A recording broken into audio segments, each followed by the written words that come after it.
Salam alaikum. La dernière fois, nous avons vu comment insérer des éléments dans une base de données, des enregistrements dans une base de données en utilisant code Python. Donc, vous voyez là, nous avons le nom, le mail, message, etc. Et n'oubliez pas, il faut créer cet enregistrement-là. Vous voyez le message en utilisant ces schémas-là, ces modèles. Et après, chaque fois qu'on crée un modèle, il faut l'ajouter à la session et bien sûr finir la session avec un commit. Bien sûr, si on a plusieurs messages à enregistrer, si on a plusieurs enregistrements à ajouter, on peut faire ça, on peut ajouter à la fin un commit. Voilà, on peut faire ça ici, comme on peut le faire à partir de la ligne de commande Python. Donc, depuis la ligne de commande, n'oubliez pas d'importer d'abord la base de données et vos modèles. Une fois importé, là ça c'est un warning tout simplement, c'est pas une erreur. Connecting product from server. Là on manque un T, c'est une erreur et là c'est bon. Mais parfois ça génère un warning. Vous allez voir là. Voilà, ça c'est un warning, c'est juste un warning, c'est pas un message d'erreur, si vous faites nouveau, il n'y aura pas de problème. Donc on a vu qu'on va créer le produit, une fois le produit créé, on fait un add et finalement un commit. Voilà, ça concerne bien sûr si vous ajoutez des éléments à partir de la ligne de commande, il faut démarrer votre serveur. Voilà, et on démarre le serveur. Voilà.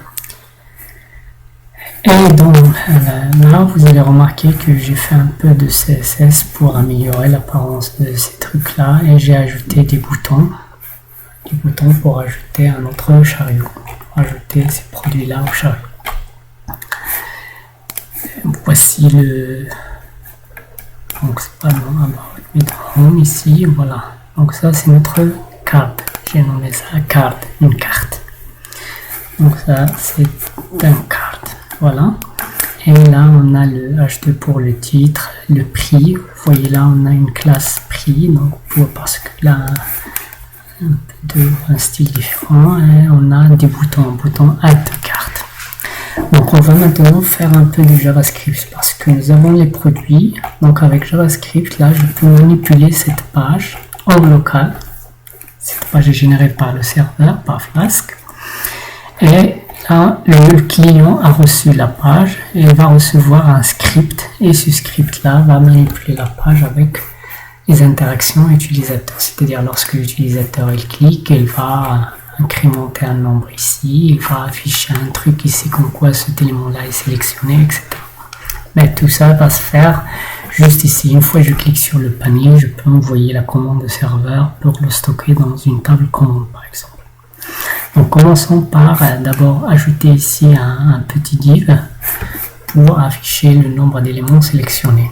Donc là dans notre base ici, et d'ailleurs j'ai oublié la dernière fois on s'est arrêté sur le fait qu'on a voulu que cette barre là reste toujours visible. Donc là, on a essayé d'utiliser le sticky pour UL, mais le problème c'est que ce UL là, il est à l'intérieur du header, donc ça va rester sticky dans le header. Une fois le header dépasse, donc il vaut mieux mettre ça directement dans un ici, dans le body, mais je vais le mettre dans un div. Donc ce div là, je vais le nommer id égale, je vais nommer ça nav. Et ici je vais mettre ce UL et c'est ce nav là, sur ce nav qu'on va agir. Donc CSS, donc la nav, bon, c'est .nav. Voilà, là je vais utiliser la position sticky. Voilà, sticky, et bien quand il va être sticky lorsque le top égale à 0 pixels, lorsqu'il touche le haut de la page. Donc une fois il touche le haut de la page, elle s'arrête tout simplement. Donc j'actualise. Il faut n'oublier pas Shift sur le clavier, actualiser, comme ça on fait un pourtant ça marche pas.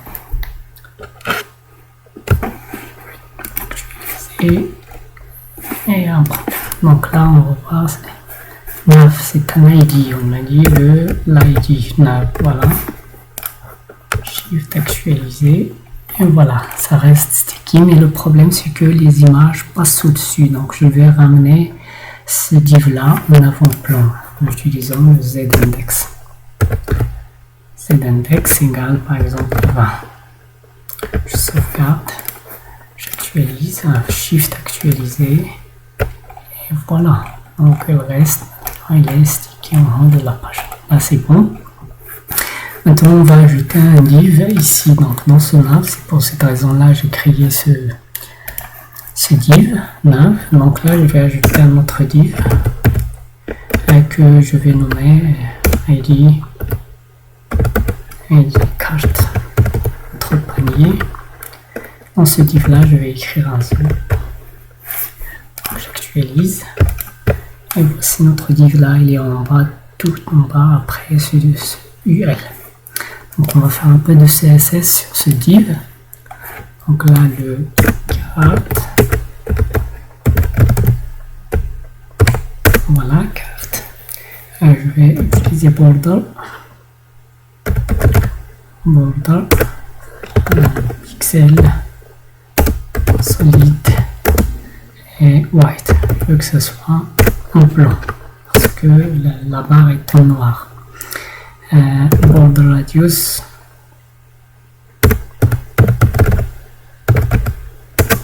on va utiliser des pixels, voilà, et la position, faites attention, toujours position absolue, elle va être positionnée où, donc dans top, 2 points, disons 10 pixels, au revoir, et right 10 pixels, on va donner un height 30 pixels. Je sauvegarde et color, le texte, color va être black, white, parce que sur du black, nous sommes sur le black. Voilà, j'actualise. Voilà, vous voyez là, on a notre...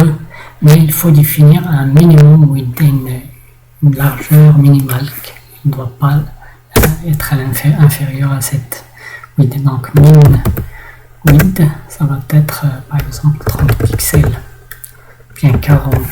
Pour voir, j'actualise. Donc là, je vais ajouter. Là, c'est bon, je crois. Et on va faire 40 pixels. Je sauvegarde, j'actualise.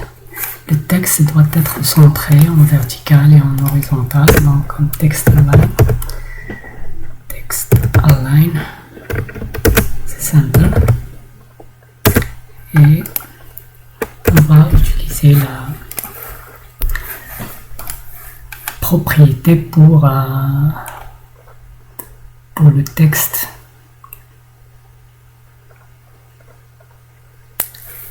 Vertical, je crois c'est line height. Voilà, line height c'est, je vais donner la hauteur 30, donc je vais donner ici 30 pixels.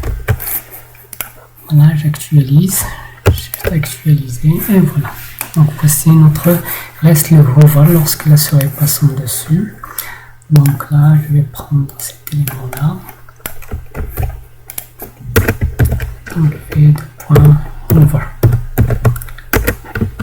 Donc là on va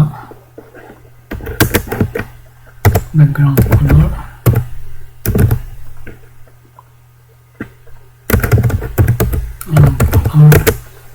c'est white, ça va être en white, et le texte color black, et le cursor point. Je sauvegarde, j'actualise, voilà, donc là c'est bon. Maintenant, on va passer aux événements. Lorsqu'on clique, il faut définir les événements, ces éléments-là, ces boutons. Et dans la home, vous allez remarquer que ces boutons, ils ont une classe add to cart. Donc le CSS, là, c'est bon, avec le CSS, on passe au JavaScript. Donc ici, je vais créer un fichier script.js. Là, dans ce script-là, donc il faut n'oublier pas d'insérer le script dans Home parce que ça va manipuler les éléments de Home.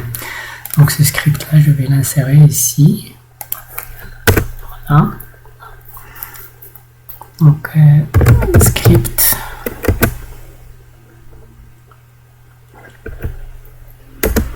src égale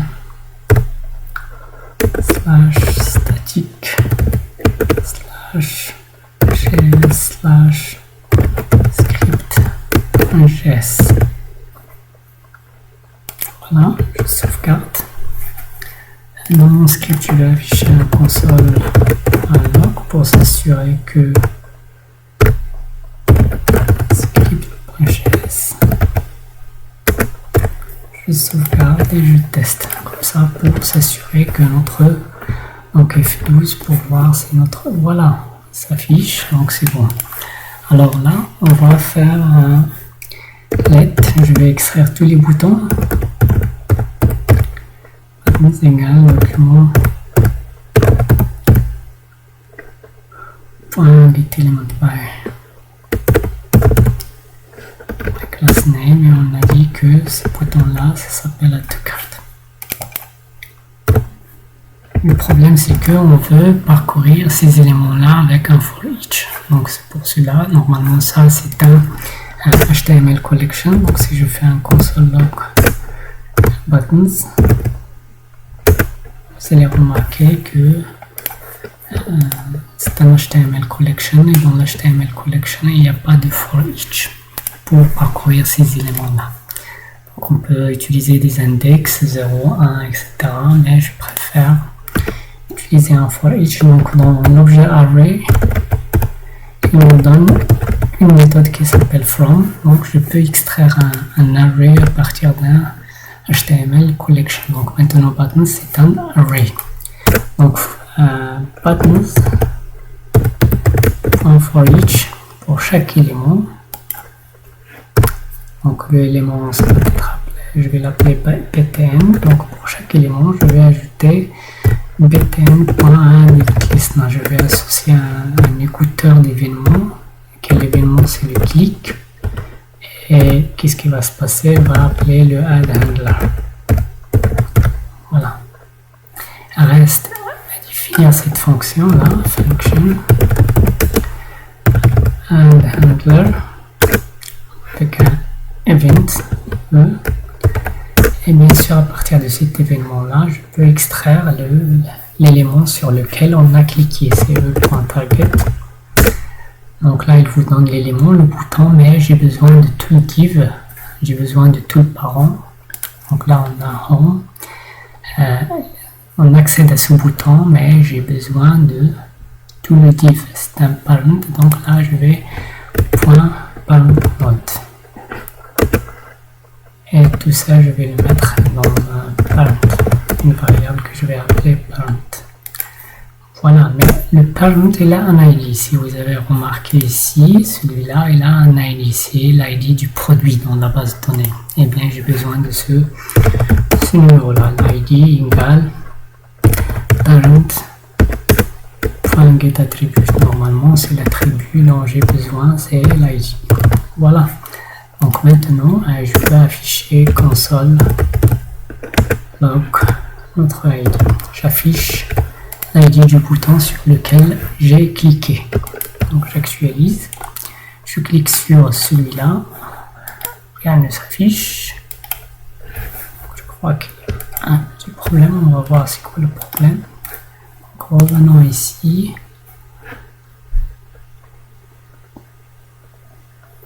Add handler. Ah voilà, clic, donc un C, je sauvegarde, j'actualise. clique, voilà, j'ai cliqué sur, voilà, 6, 9, là c'est bon. Donc je vais stocker tous ces éléments là sur lesquels j'ai cliqué. Donc je vais définir ici un tableau, let cart items, un tableau pour le moment vide.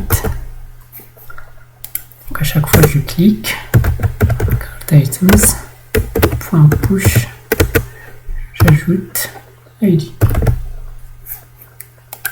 et j'ai besoin de, vous allez remarquer là, n'oubliez pas shift, appuyez sur shift puis reload. Voilà, donc je vais afficher là mon ID mais plutôt cart items, carte, je clique, et voilà, voici notre tableau array. Voilà, j'ai cliqué sur le 1 et le 3, j'ai choisi le 6 et le 9. Le problème c'est que même si déjà choisi le 1, il va le réinsérer. Donc 1, 3, 6, 9, 1. Et je ne veux pas ce comportement. Donc je ne vais pas insérer celui-là ici, sauf que, donc if, si cart items .include, s'il contient déjà include l'ID, si cet ID existe déjà, alors je ne vais pas l'insérer. Donc je vais l'insérer. S'il n'existe pas, si ce ID n'existe pas dans le tableau, alors j'insère.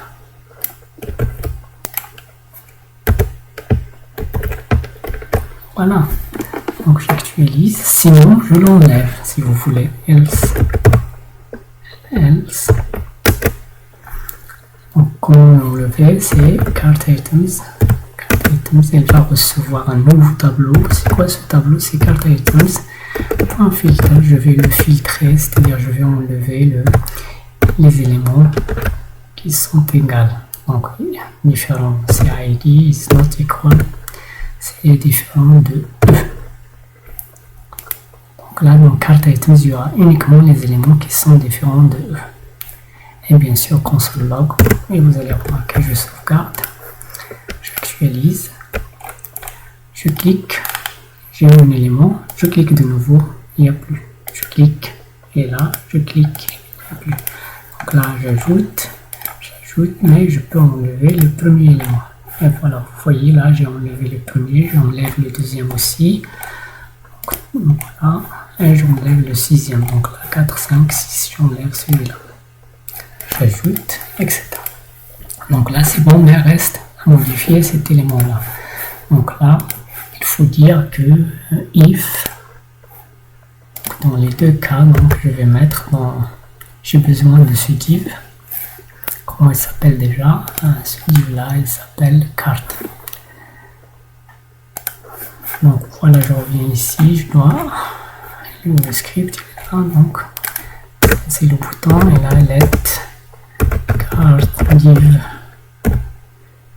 soit document get element ID à carte. Voilà, donc je change le texte à l'intérieur de ce carte div. Ici, chaque fois, carte div inner text reçoit carte items .let. Là, je sauvegarde, j'actualise. Donc je clique un élément, 2 éléments, 3 éléments, 4 éléments, 5, et j'enlève celui-là, etc. Donc vous voyez là, ça change. Reste maintenant, on ne voit rien qui sont les éléments qu'on a sélectionnés. Donc il faut ajouter un truc ici pour dire que c'est déjà sélectionné. Donc le truc qu'on a prévu pour ça, c'est une petite image qui s'appelle star. Elle est là. Donc cette image-là va être insérée dans le div. Alors comment? C'est déjà fait avec du JavaScript. Donc à ce moment-là, je vais faire, je vais créer une image. Let img égale document .createElement.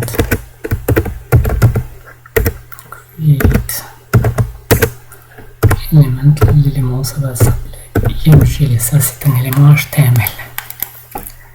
Donc img.setAttribute, je vais lui donner un ID. Donc cette image elle aura un ID. C'est quoi l'ID? Pardon.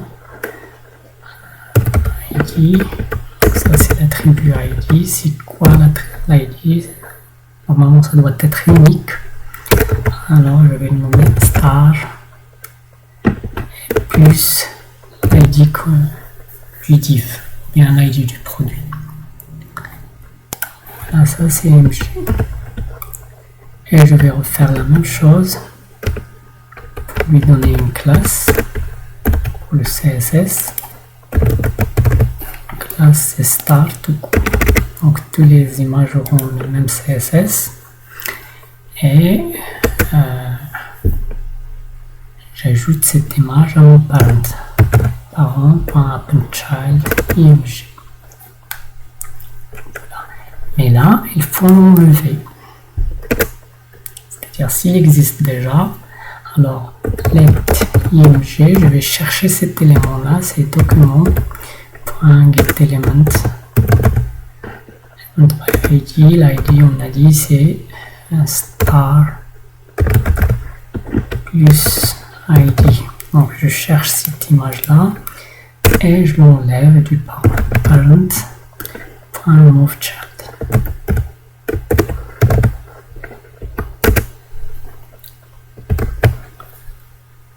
Voilà, donc j'actualise, je clique, pas d'image. Pourquoi?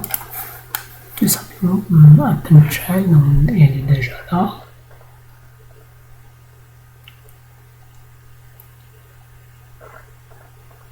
Create element img.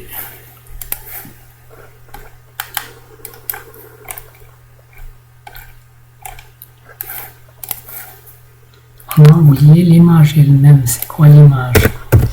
img.setAttribute. On a oublié src. C'est quoi l'image qu'on va insérer? Donc c'est slash static slash image slash star png. Voilà, oubliez l'élément le plus important, c'est l'image elle-même. Voilà, j'actualise, je clique, voilà, je clique de nouveau. Donc là c'est bon. Il reste un peu de CSS pour réduire la taille de cette image. Donc on a dit que le CSS s'appelle star. .star 8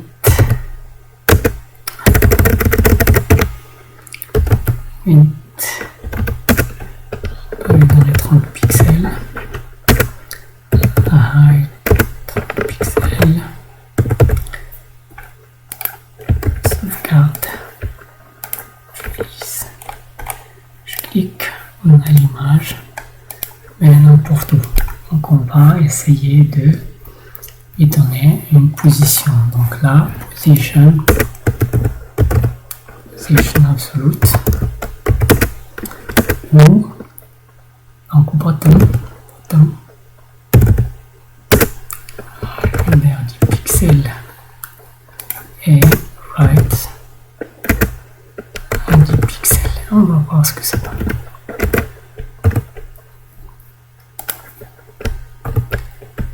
Sauvegarde, j'actualise, je clique, là c'est bon, j'enlève et voilà.